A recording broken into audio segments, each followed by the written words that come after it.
Well, it certainly going from palliative provider to palliative care family um, was dizzying.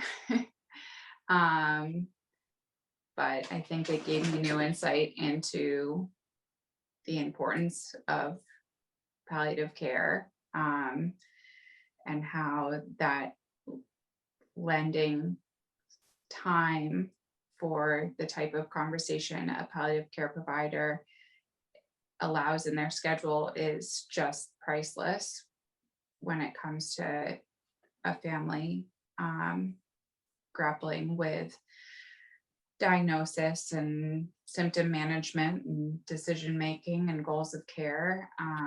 And the expertise and language in that is, I was drawn towards it because it's a wholehearted medicine. You're thinking about the patient, but you're thinking about their symptoms more than their diagnosis, and you're thinking about the whole family unit and how to care for it.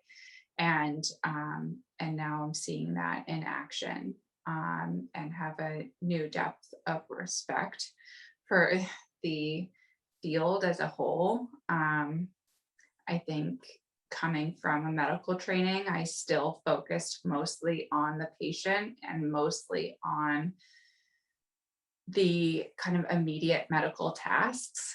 And there's a new appreciation from my perspective of caring for the caregiver, um, and how that should be perhaps even built in and built out more in the palliative care practice.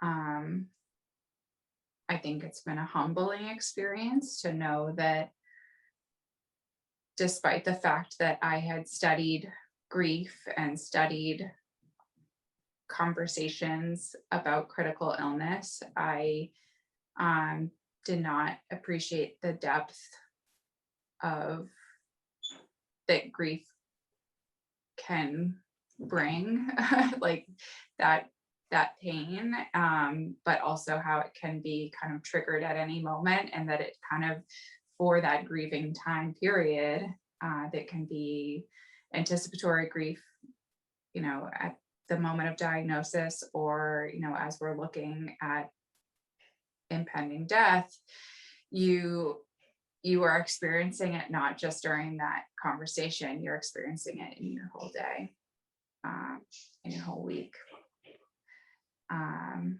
in bits your whole life. um, but I think one thing that has really served me skill wise is, that those wholehearted practices, right? Before I entered the home of a patient that I know was critically ill, before I went and engaged with a family, for a difficult conversations, I had to center myself for those conversations. I did home care, primarily, and I had a practice where I would sit in my car after I parked before I walked in and had a breathing meditation, very brief, 20 seconds, but it grounded me so that I could go and be fully present in that conversation for that family. And now that sort of practice has to be just a part of our lives, because living in the context of, palliative care, it's a wholehearted endeavor. And I think parenting in general without a sick kid is a wholehearted endeavor, and we should all be practicing this. you know I don't want to keep using the word meditation, because some people say, oh, I can't do that, but it's just this calming breath to Yeah. acknowledge the present moment and be with it and be with your kids in that moment. And then the last thing, is, as a clinician, I often spoke to the uncertainty of a diagnosis. And I thought that I was offering some degree of hope, perhaps saying, this is how it could be, but, we'll be able to manage that with, with certain medications. But, it could also take this other route where they're going to do much better than expected. I've seen both things. And I thought I was being consoling. And what I realize now is perhaps that's what people took away from it. But that uncertainty in itself is a painful place to be. And Yeah.